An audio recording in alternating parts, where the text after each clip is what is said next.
اللهم صل على محمد وآل محمد.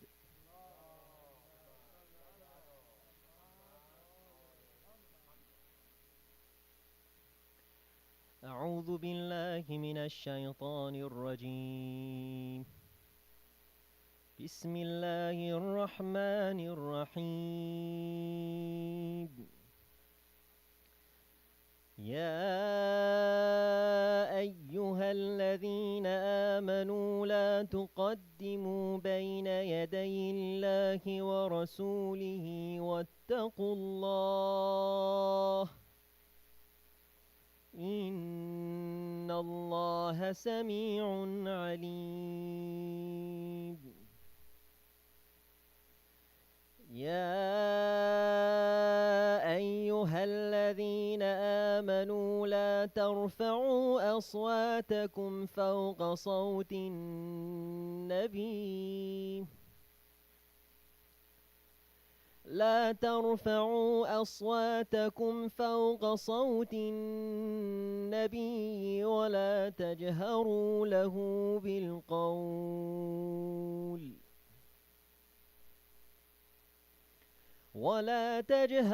له بالقول كجهر بعضكم لبعض أن تحبط أعمالكم وأنتم لا تشعرون.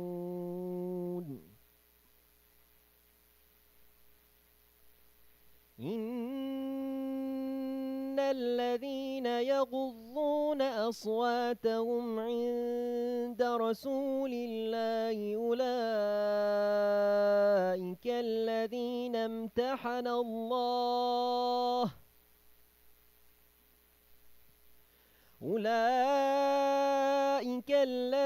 امتحن الله قلوبهم للتقوى لهم مغفرة وأجر عظيم. إن الذين ينادونك من وراء الحجرات أكثرهم لا يعقلون. ولو أنهم صبروا حتى تخرج إليهم لكان خيرا لهم والله غفور رحيم. يا أيها الذين آمنوا إن جاءكم فاسق بنبأ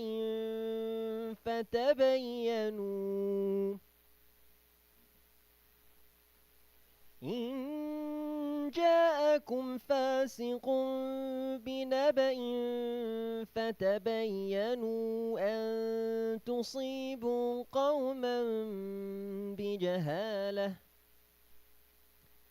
فتصبحوا على ما فعلتم نادمين. صدق الله العلي العظيم.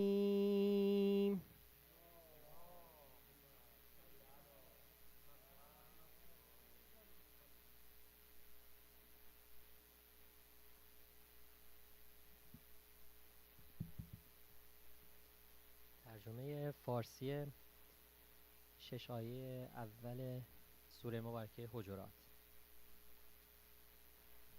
ای کسانی که ایمان آورده اید، در برابر خدا و پیامبرش در هیچ کاری پیشی مجویید و از خدا پروا بدارید که خدا شنوای داناست. ای کسانی که ایمان آورده اید، صدایتان را بلندتر از صدای پیامبر مکنید و همچنان که بعضی از شما با بعضی دیگر بلند سخن میگویند، با او با صدای بلند سخن مگویید، مبادا بیان که بدانید کرده هایتان تباه شود.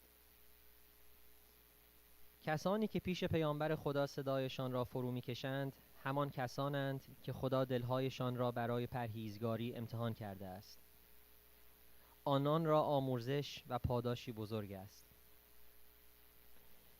کسانی که تو را از پشت اتاقهای مسکونی تو به فریاد می‌خوانند، بیشترشان نمی‌فهمند. و اگر صبر کنند تا بر آنان درآیی، مسلماً برایشان بهتر است و خدا آمرزنده و مهربان است. ای کسانی که ایمان آورده اید، اگر فاسقی برایتان خبری آورد، نیک وارسی کنید. مبادا به نادانی گروهی را آسیب برسانید و بعد از آنچه کرده اید پشیمان شوید. صلوات.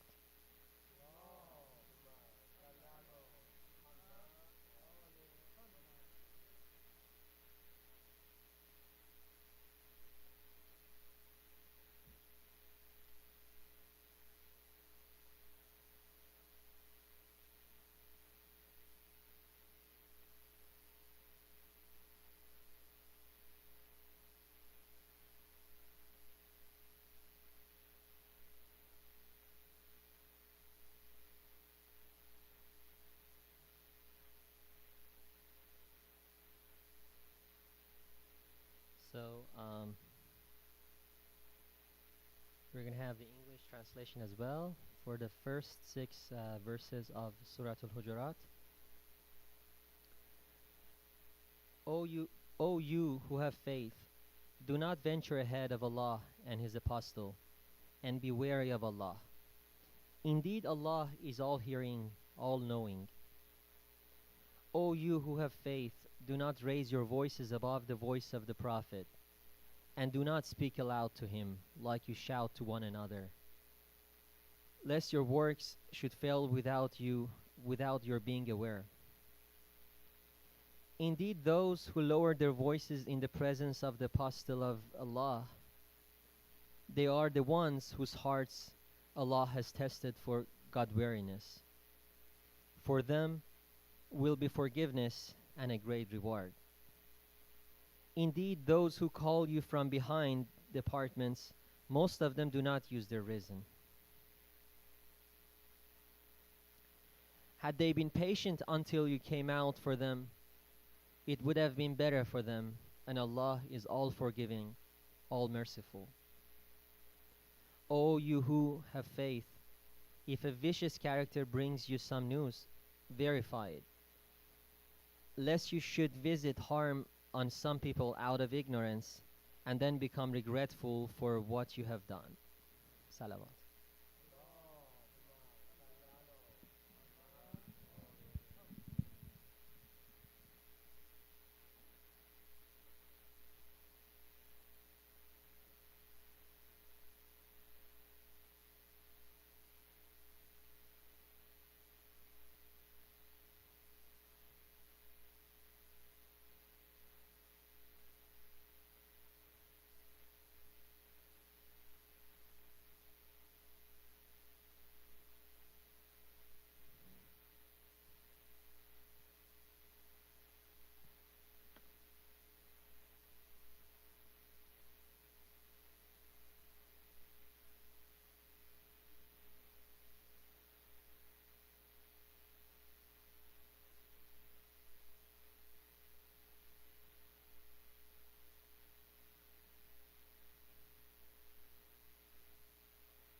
Can you hear me well?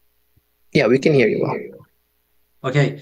Assalamu alaikum, dear brothers and sisters. Welcome to another Friday program at Imam Mahdi Islamic Education Center in Baltimore. And congratulations on the birth anniversary of Lady Zainab bint Amir al-Mu'minin alayhim assalam. We are very happy and honored to have a special guest speaker tonight, Dr. David Coolidge, who's joining us virtually from California.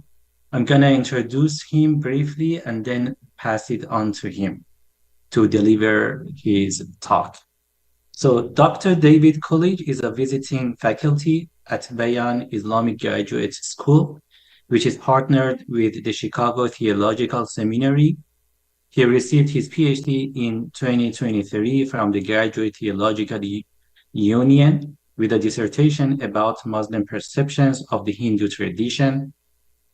From 2008 to 2013, he worked as a Muslim chaplain, first at Dartmouth College and then at Brown University. He has served on the boards of various American Muslim institutions, including Zaytuna College, Ta'alif Collective, and currently Al-Kisa Foundation. He lives in Oakland, California, with his wife, Sumaya Balbale, and their two children. And I just learned that his dissertation is forthcoming by Routledge publication, a very prestigious academic press. So he's gonna talk for us tonight on trust in Allah. So before I pass it on to him, I'm gonna say what I said in English briefly in Farsi. سلام علیکم برادران و خواهران عزیز، خیلی خوشحالیم که جمعه دیگری در خدمتتون هستیم و تبریک عرض میکنم سال روز تولد خانم حضرت زینب علیه السلام رو. ما امشب در خدمت برادر بزرگوار دکتر دیوید کولیج هستیم. ایشون به صورت آنلاین برای ما سخنرانی خواهند کرد و در کالیفرنیا به سر میبرن. من مختصرا ایشون رو معرفی میکنم خدمتتون. دکتر دیوید کولیج استاد مهمان هستند در بیان اسلامیک گریجویت اسکول که در واقع این مؤسسه همکاری میکنه با شیکاگو تئولوژیکال سمیناری. ایشون پی اچ دیشون رو در سال 2023 از Graduate Theological Union در کالیفرنیا اخذ کردن و پایان‌نامه دکتریشون در مورد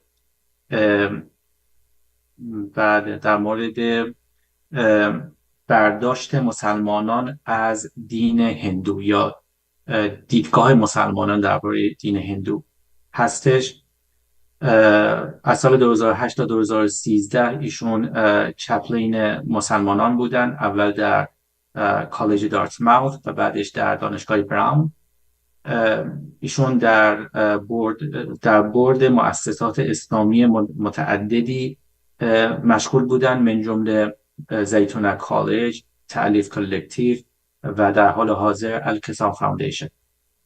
ایشون در اوکلند کالیفرنیا زندگی میکنن با همسرشون سمیه بلبلی و 2 تا از فرزندانشون. موضوع صحبتشون امشب توکل در خداوند یا اعتماد به خداوند هست که من فکر میکنم خیلی مربوط میشه به در واقع بانو حضرت زینب که تجلی توکل بر خداوند بودن. سخنرانیشون به زبان انگلیسی خواهد. Okay, Dr. Coolidge, please, we are very honored and happy to have you tonight, and you can start your talk now. Thank you. Thank you so much for that introduction. Assalamu alaikum, everyone. Bismillahir Rahmanir Rahim. Alhamdulillah alladhi allama bil qalam. علم الإنسان ما لم يعلم وصلى الله على محمد وآله وسلم. It's a great honor to be invited to address you. Inshallah, one day I'll come to Baltimore and we can meet in person. But for now, grateful to Allah that we live in a time where we can see each other across such vast distances instantaneously and easily. Alhamdulillah. So this is a sign for us of Allah's creative act in history to reflect upon. And, you know, there are actually ahadith in our tradition that indicate this sort of thing, that people in the East will be able to see people in the West. And I'm sure if you went back in Islamic intellectual history and you looked at people trying to make sense out of what that meant, it'd be very interesting to compare, how they understood those ahadith to what we actually experience as daily life. And I'm sure many of you can relate to the fact that, you grew up in a time when what we're doing right now was actually a sort of science fiction dream. One day you could actually be talking to people in Baltimore from the comfort of your office very easily and cheaply, alhamdulillah. So, this idea of tawakkul that I want to talk about and reflect upon for our time together is rooted in our understanding that although we play a role in creating history, we are not the fundamental drivers of history.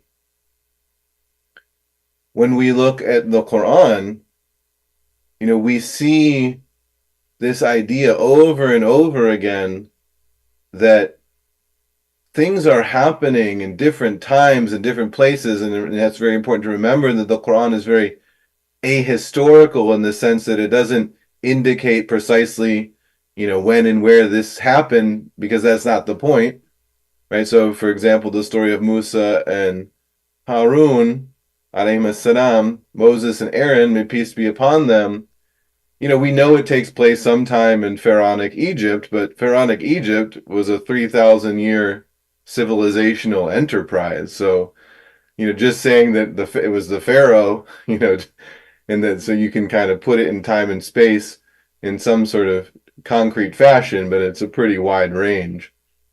Whereas now, we're used to knowing with specificity, even with Islam, some people be like, what was it did it happen on a Tuesday or did it happen on a Friday? Did it happen on the 12th or the 17th? And obviously the Quran is not like that. That's us. That's us humans writing books, wanting to know if it was the 12th or the 17th, because the Quran doesn't play that game. But what the Quran does do is it drives home this idea that there's these successive generations of human beings coming and going, and they're playing their part in their different time in their different place. But ultimately, they are not the driver of history. They're not the creator of the drama of history. They are not the creator of the set of history. For those of you who have studied, for example, geology, the most fundamental concept in geology is called plate tectonics. And that indicates that the idea that we are all floating to a certain extent on the molten, lava that's deeper in the Earth's surface. We're floating on what we're called the continental crust. And you can see this. I've traveled, for example, to Yellowstone Park in Wyoming, and then driven from Yellowstone through Idaho, and you can actually see the evidence of this from the ground level.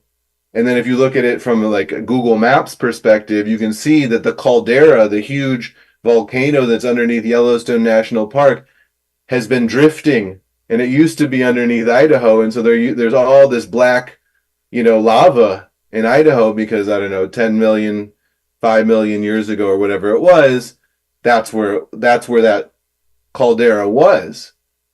I'm not sure if that's the right term. So if anyone you have a PhD in geology, please forgive me.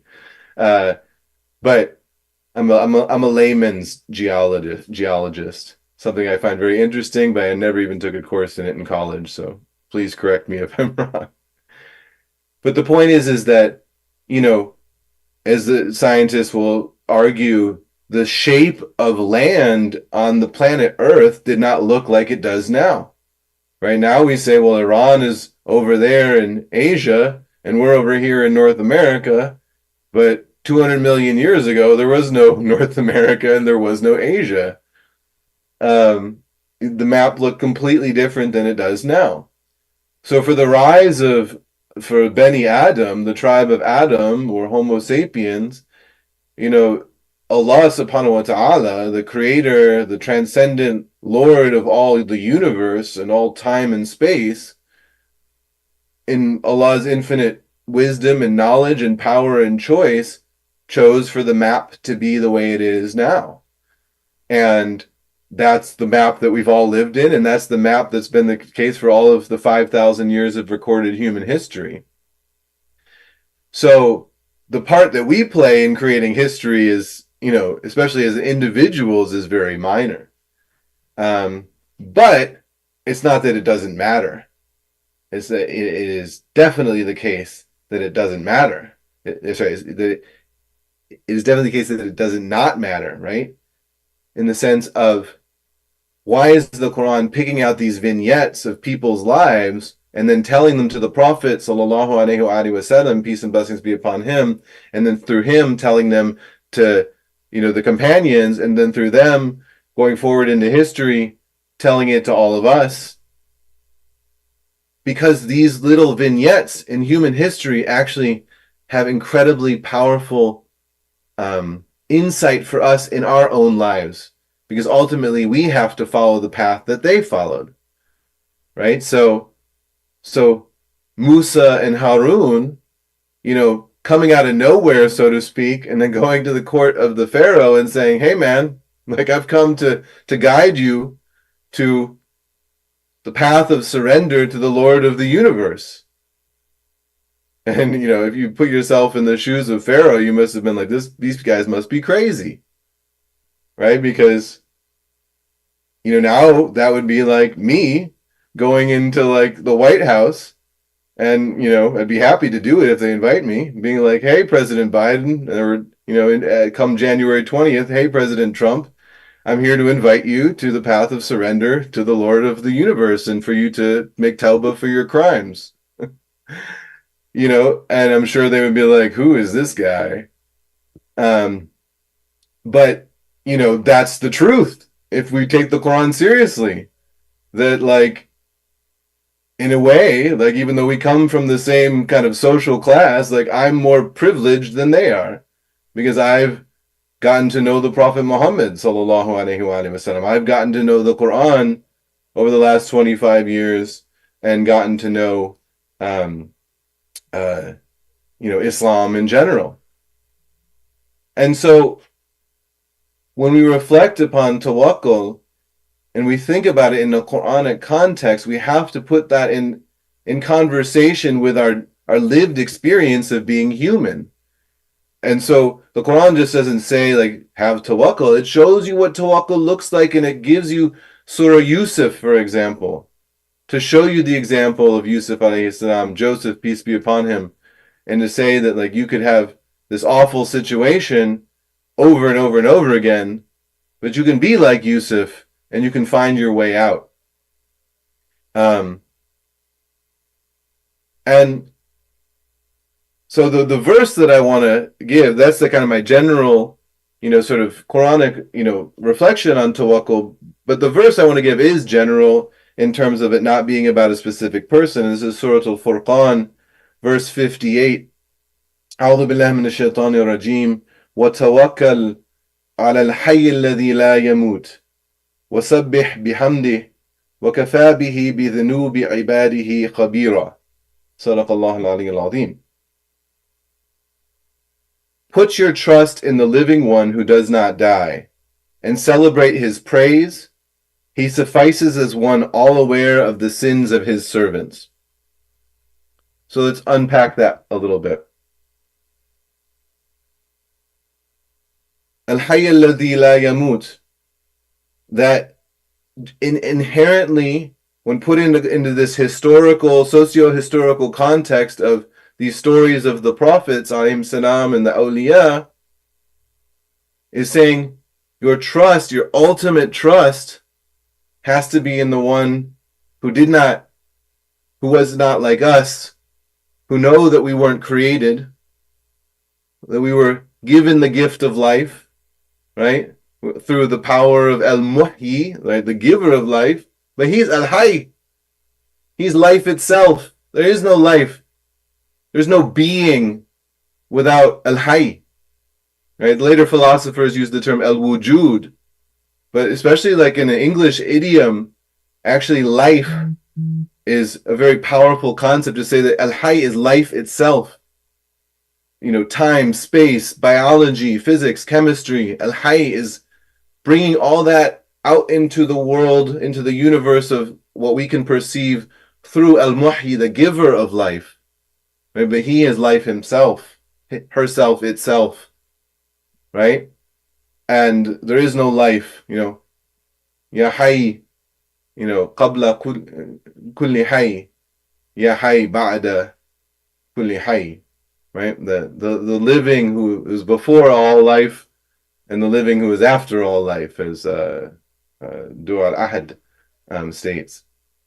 And so immediately it's saying there's something higher than this succession of empires, the succession of civilizations, the succession of intellectual traditions, the succession of cultural, you know, constructs, the succession of linguistic communities. Beyond all of that, right? The people that live and die and do things in the world, there's al-hayy alladhi la yamut. And you have to trust in that one. And then that last part of the ayah, that he's well aware of the sins of his servants. Right? We can never discount the idea, downplay the idea that Islam is centered on a sort of legal courtroom conception. It makes it very real for us. You know, Immigrations and Customs Enforcement does a raid and you appear before the immigration judge. You know, the Treasury Department does a raid and you appear before the judge of finance and embezzlement and bank accounts and all these things, and they say, what are you doing? We all understand the IRS, may Allah protect me from ever being audited, for example. I prefer not to have that experience. But then we understand that fear, we understand that worry, and we understand the flaws of the human form of that, the imperfections of the human form of that. That even if the law is correct, the procedure might not be done. The data might not be sufficient, right? The witnesses might be tampered with. So we try to make it better, but we know that innocent people go to jail, and we know that criminals go free. That's part of human history. There's no perfect society, that we've ever experienced in which everything runs according to justice. But Allah is reminding us that that's okay, because He's got it all on lock. I put a post on Facebook and I mentioned something about, communists killing, tens of millions of people in human history, is because I just read a history of communism, why I was thinking about that. And someone said, well, more people were killed by Western imperialism and colonialism and all that. And I said, well, the perfect justice has that perfectly recorded. And he knows the body count. Allah knows the body count, the all-seeing, the all-hearing, the all-knowing. He knows the body count. Either way, people are going to get their just desserts. In America, we say no one's above the law, but obviously people are above the law. Like legal tradition in America is on kind of shaky grounds right now. But, there's still this idea like no one's above the law. There's still that ideal. People haven't completely abandoned it. But, the reality is that power and money and corruption and all those things change things, no matter how good the system might be. And so Allah is saying, again, don't worry. He knows. At a certain point, nobody can run away. So trust in the one who never dies, never sleeps, never falters in his knowledge, never is duped by someone's slick talking, behavior, or someone's networks of nepotism and of connections, and they can get their buddies to make sure that they don't go to jail or whatever it is, right? That's going to happen in this earthly life. But Al-Hayy alladhi la yamut is there always. Whenever there's two, he's the third. Whenever there's a three, he's the fourth. Right? And so you have to, and this is the audacity of theology. And maybe Hashim and I can talk about this one. Okay? This is the audacity of theology. Say that there is a being who understands absolutely everything about human history inside and out in a way that no other human being could ever encompass in their intellect. And that being is so perfectly just and fair, and he's Ar-Rahman Ar-Rahim, and he's Arham Ar-Rahimin, but he's also the Adl Al-Hakam. He is the just Lord who can decree things. And so there's no need to despair in any situation, because Allah's got it all on lockdown, as we used to say. Allah knows what's going on. So today is the birthday of Sayyida Zainab alayhi salam, Our Lady Zainab, may peace be upon her. And I wanted to, call attention to the fact that Lady Zainab is part of that legacy as well. That someone like Zainab exemplifies for us the ideals that we strive to be as Muslims, whether we are men or we are women.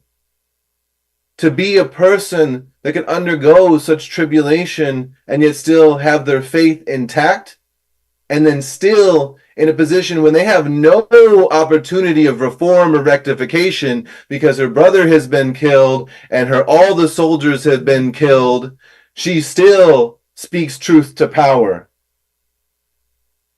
In the academic study of religion, there's one scholar, and I'll show you this book.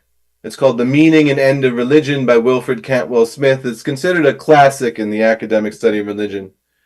His point in this book is that religion is kind of an unhelpful term, and I agree with him. He says what there really is there's faith and there's cumulative tradition. And faith is individual. It's something that I have, it's something that Hashim has, it's something that all of you have. Right? And it's unique to me, and it's unique to Hashim, and it's unique to you because it's how you make sense of everything and put it all together. Right? Cumulative tradition are the things that connect us, that are outside of ourselves, that we point to and say, that's part of who we are. So as Muslims, we look to the Quran, and so that's why I began with the Quran. But as followers of the Ahlul Bayt, we say, we are of them and they are of us. They are our cumulative tradition. I cannot be a Muslim in the way that I am without Zainab alayhi salam. She is integral to who I want to be. And I am saying that as a Muslim who for 15 years, if you said Zainab, I'd say, oh, isn't that girl that I saw at the MSA? Stuff. Like I was not told this story for 15 years, and I was giving khutbah. I'd probably given 200 khutbahs before in my lifetime. Friday, sometimes to 300 people, I didn't even know who Zainab bint Ali was. I mean, maybe people said Zainab bint Ali. Oh, she's the daughter of Ali. I get that. But you just said Zainab. It just was not part of the cumulative tradition that I was inculcated with as a Muslim. But then when I heard her story, Ya Allah, can I be a little bit like Zainab? If I keep working for another 20, 30 years as a convert, struggling and making effort and going through suffering, can I be 1/10 of who Zainab was, Ya Allah? Right? Because, and I'm assuming this audience has heard many, many stories of Zainab, so I don't have to say anything in specific, but I just want to, because we're talking about these, examples of human beings who do these amazing things, and they inspire us and they guide us. And they help us feel like it's actually possible to make it through life with tawakkul, with really trust in Allah that it's all going to work out. And so to imagine this woman, they try to humiliate her. They try to make her suffer. They put her in chains and make her walk hundreds of miles. And then she gets to the court of Yazid, and you all know the basic story. And she gives this speech. And the translation of the section of the speech I'll give here is from the magazine The Muslim Vibe. It's a sort of Shia-leaning English language online magazine for probably more like younger Muslims in their 20s or something. So if you want to look it up, it's the title of the the page is "The Speech That Saved Islam: The Sermon of Zainab bint Ali." So just one passage from this sermon for us to reflect on in relationship to this idea about the Quran giving us this paradigm of vignettes, morality tales, spiritual stories that become part of us and guide us in our lives. So in the course of speaking to Yazid, she says, "You shall meet your ancestors and shall also be taken to their place. At that time, you will wish that you had been blind and dumb and had not said that it was a day of rejoicing for your ancestors. On the day when Allah will be the judge and Muhammad will be the petitioner and your limbs will give evidence against you, your father, who made you the ruler of the Muslims, will receive his punishment." Imagine that. Imagine that. You are sitting in this palace. You have an army that is undefeatable. You have more wealth than anybody. And you have just slaughtered this woman's family and all of their supporters and then dragged them like slaves throughout the desert. And yet this woman has the audacity to talk to me like that? I mean, how angry must he have been? How insulted must he have felt? But how confused he also must have been to be like, are you kidding me? I just killed your family. Like, what are you going to do? But Zainab is the center of Islam in that moment. There's like nothing in that day in the history of Islam that matters more than what Zainab is saying to Yazid at that moment.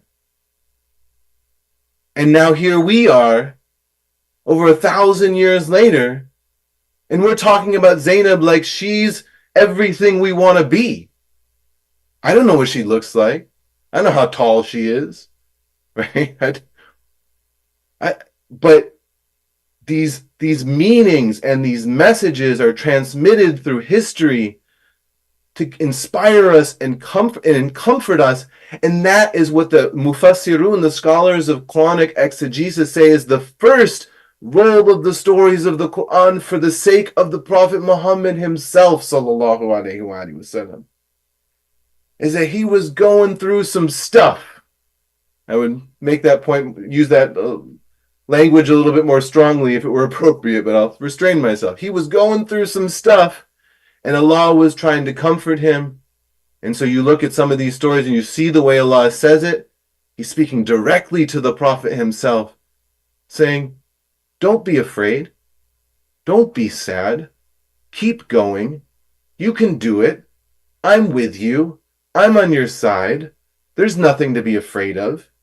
Because, hey, remember when Abraham, remember when Musa and Harun, remember when Isa ibn Maryam, remember when, and so on and so on and so on. And so what Allah was doing in the Quran for the Prophet Muhammad sallallahu alaihi wasallam is what I am actually doing right now for myself and for all of you. Is telling a little story to give you hope amidst the day in, day out, week in, week out, month in, month out, year in, year out, decade in, decade out, struggle to be a true Muslim, struggle to be a mu'min, struggle to be mukhlis, struggle to be mu'min, muttaqi, and sabir, and all of these other virtues that the Quran is telling us that Allah loves and is trying to inculcate in us through the struggles of life.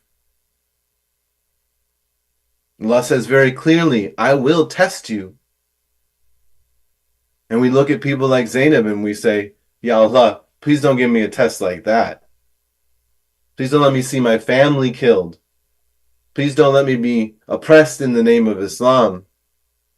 Please don't let me be subjected to days and weeks of torturous neglect and attempts to humiliate me. But then, should we ever find ourselves in those situations, it's these stories that hopefully will give us the courage and will give us the tawakkul, the trust in Allah, to keep walking. And to know that we don't get to decide how our stories end. But one day they will. And we hope they end in the best of ways. Ya laytana kunna ma'akum. Oh, woe is unto us that we should have been with Zainab. That we could have been there. That we could have walked in the footsteps that she led us down. Right? Because we know that that is the path of guidance. And so ultimately the Quran is bringing us always back to this fundamental idea that if you are with Allah, then Allah will be with you. وَهُوَ مَعَكُمْ أَيْنَمَا كُنْتُمْ. He's with you wherever you are. He's with you in Baltimore. He's with me in Oakland. He's with people in Tehran. He's in people in Rafah. He's with people in Riyadh. He's with people in Karachi. He's with people in Beijing. He's with people in Moscow. He's in people in Rio de Janeiro. It has nothing to do with the presence of Muslims in minarets and idhans. That's for us. Allah is reflected, manifested, present in all of those places. And this path of trust is absolutely critical for us in the United States of America to know that there is no, and this is, me speculating, but as for the last 25 years, let me say for the next 25 years, there's no scenario in which Islam becomes victorious in America or something like that. Like we're like 1% of the population. I say, I sometimes say this and people find it provocative, but I use it to prove a point. Like if we all became murtad, if we all just renounced Islam tomorrow, America would probably not even really notice. Like there would be some people who'd be like, that was weird that like 7 million Muslims just stopped going to the mosque. But it'd be like, okay, whatever. I didn't, know that many Muslims anyways, or doesn't change what's happening in the NFL, the Super Bowl. Doesn't change what's happening too much in, the Republicans or the Democrats probably. Doesn't change what's happening in, Tesla or Amazon or Google. So part of the relevance of this story, or all of these stories for us, is the idea that this living one who does not die is with us, even if we're not part of some grand socio-historical struggle that where we sort of feel ourselves to be some sort of hero in our own grand narrative. that maybe that struggle is just for me to pray every day, fast the month of Ramadan, pay my khums and zakat and sadaqah, avoid haram, be good to my neighbors and the parents at my friend's school, and earn a halal income and give some money to Palestine Legal that helps people who have been just through the American legal system, people who have been like persecuted for their activism on behalf of our sisters and brothers in Gaza and the West Bank, right? Like, if someone had $1 million and gave that to Palestine Legal, I'd say that was money well spent, without a doubt. And I say that as someone who's worked in the nonprofit organizations that have budgets of $10-15 million, and I have a very strong sense of the sort of nonprofit sector in America and the Muslim organizations. And Palestine Legal, although it's not Muslim, actually one of my former students who went to Georgetown Law, is a Muslim girl named Sabia Ahmed, is one of the attorneys on staff there. But like, that's a critical organization for the next 10 years of American Islam, and for the struggle on behalf of those who are, so many have been killed in Gaza and the West Bank. So if someone had $1 million and was to give it to Palestine Legal, that would be a great act of worship, ibadah, in my opinion, is sadaqah, of course, after paying one's khums and zakat. So the point is that, like, sometimes people lose sight of the reality, and they want their life to be like these great stories. But sometimes we have to embrace the stories in their fullness and then embrace the reality in our fullness, right? So that we can make the connection and say, when I think of Zainab, I can see how it's going to inspire me, and it's going to move me forward in my own life, in Baltimore, in Oakland, in Chicago, in Dallas, or wherever the case may be. And that's for each of us to figure out, right? Because the cumulative tradition, going back to the book I recommended, it's a pretty academic, so maybe some of you don't need to read it, but it's a good book. That the cumulative tradition is the story of Zainab, is the Quran. And it's, I don't own it, you don't own it, it's for all Muslims, and it's really for all humanity. But it's what guides us. But the faith that we have is our own, and it's individual, and it's personal, and nobody controls it. It's yours. So whatever I've said that has been beneficial for you, please take that and make it yours in whatever way makes most sense to you. And if anything I have said didn't hit the mark and didn't make sense, then just forget about it. It's just for my own imperfections as a human being. And I hope the benefit outweighed, any imperfections in what I said.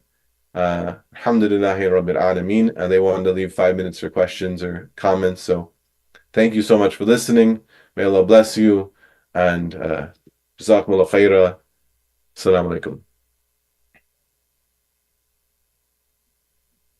Thank you so much for the interesting talk, Brother David.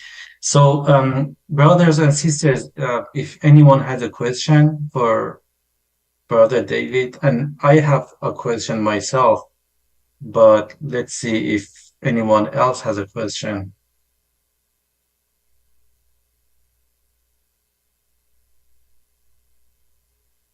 You can raise your question both in English and Farsi.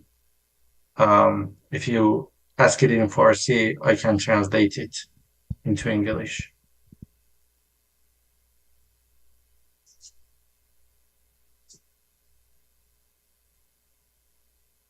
Okay, while people are thinking about their questions, preparing their questions to be asked, if there are any, I'm going to ask my own question. So, Brother David, every time I think about tawakkul and I read about tawakkul, I try to figure out the relationship between tawakkul and other values. For example, the relationship between tawakkul and being active in one's life, right? Making efforts to meet one's material and spiritual needs. So does tawakkul mean that, for example, if you're sick, you make tawakkul and you leave it to God to get healed, and you don't go to a doctor to say, if it's in my benefit, God will heal me. If not, I'm gonna die. Is that tawakkul, for example? I think this question is answered very easily by referring to the biography, the seerah of the Prophet Muhammad sallallahu alaihi wasallam, and the fact that no matter which text you look at, whichever vantage point you look at, he was someone who planned, strategized, did things according to, like, okay, if we need water, we got to go get water. If we need to, build a ditch around the city, we'll build a ditch around the city, right? Right? And so we have this, phrase that comes from hadith, tie your camel and trust in Allah, right? So we say Bismillah, we go out and we do the things we need to do that are just come naturally to us. Like, oh, I need milk, so I go to the grocery store. I don't just say, oh, Allah, bring the milk, right?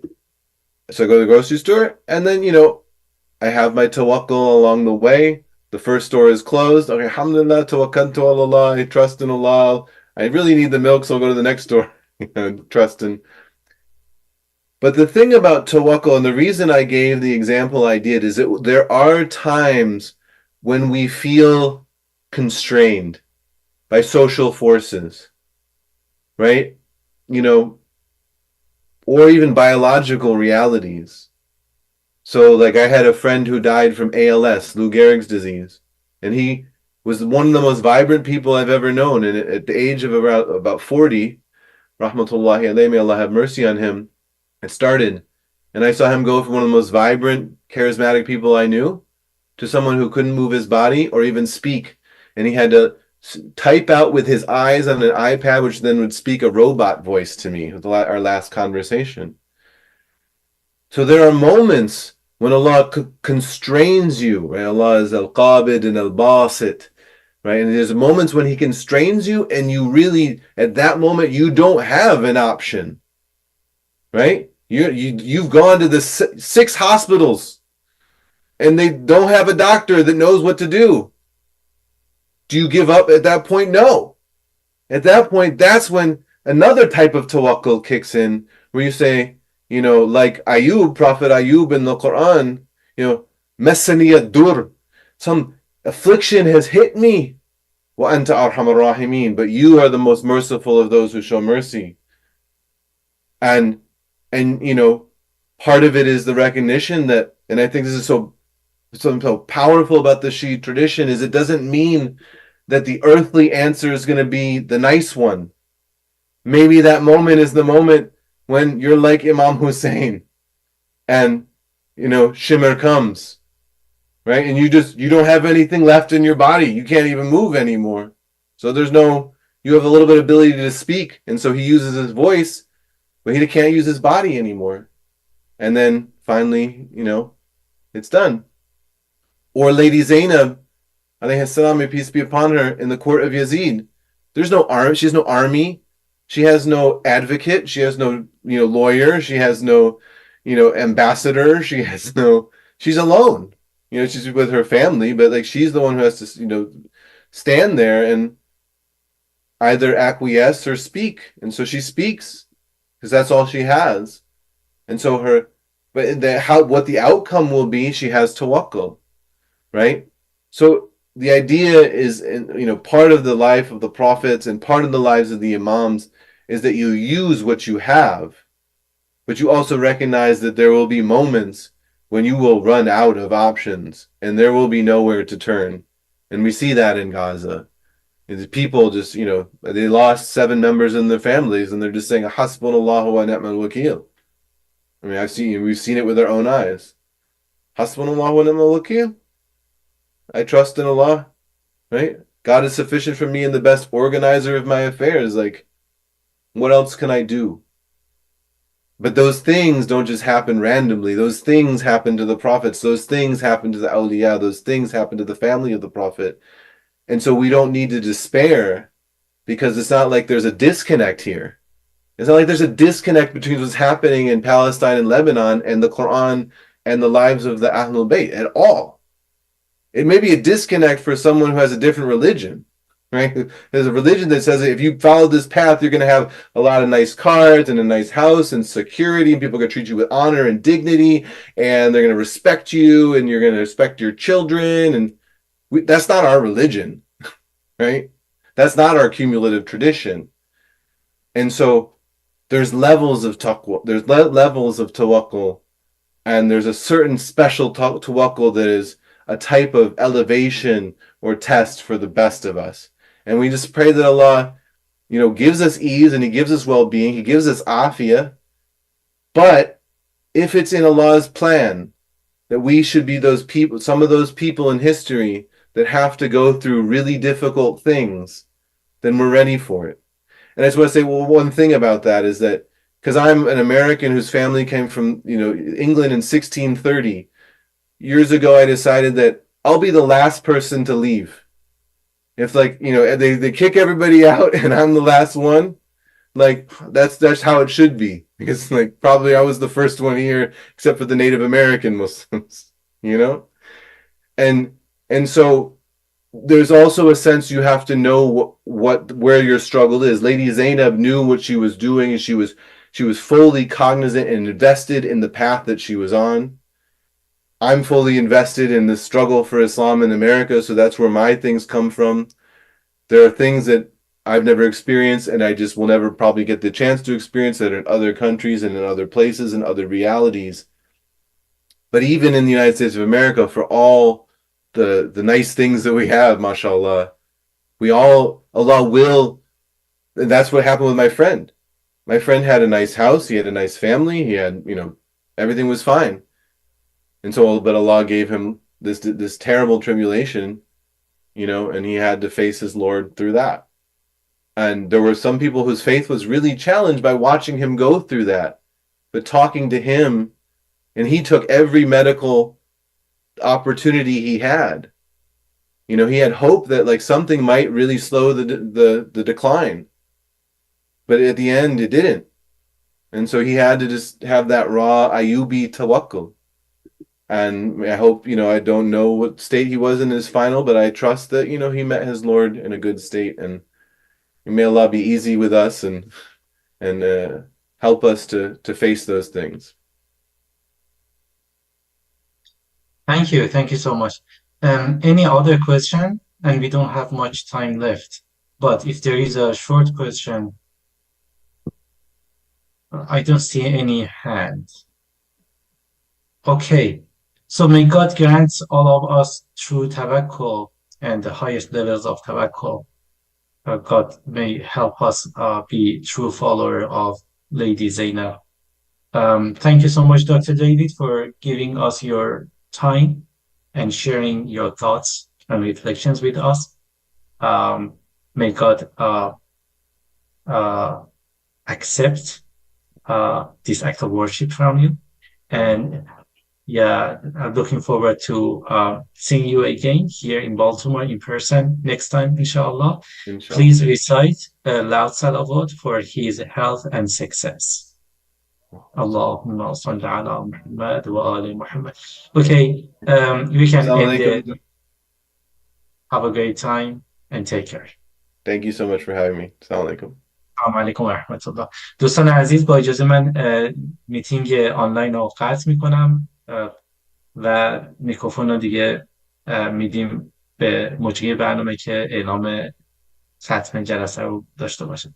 با اجازهتون خداحافظ.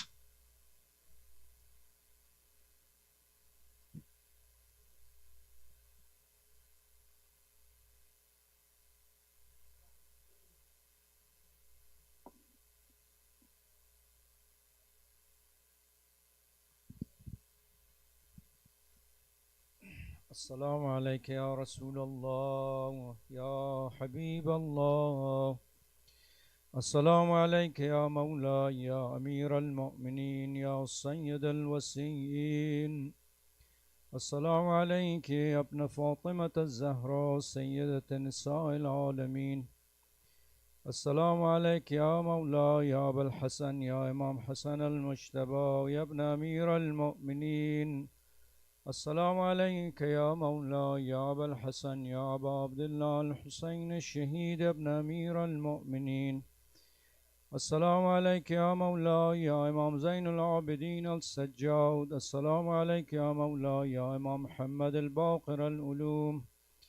السلام عليك يا مولاي يا إمام جعفر الصادق الأول والآخر. السلام عليك يا مولاي يا إمام موسى بن جعفر المظلوم. السلام عليك يا مولاي يا علي بن موسى الرضا المرتضى. السلام عليك يا مولاي يا محمد بن علي الجواد الأئمة. السلام عليك يا مولاي يا علي بن محمد العادي هيا النقي. السلام عليك يا مولاي يا حسن العسكري هيا الزكي. السلام عليك يا مولاي يا صاحب الحصر والزمان يا خليفة الرحمن يا شريك القرآن يا قاطع البرآن يا إمام الإنس والجان. السلام عليك وعلى آبائك الطيبين الطاهرين. السلام عليكم جميعا ورحمة الله وبركاته.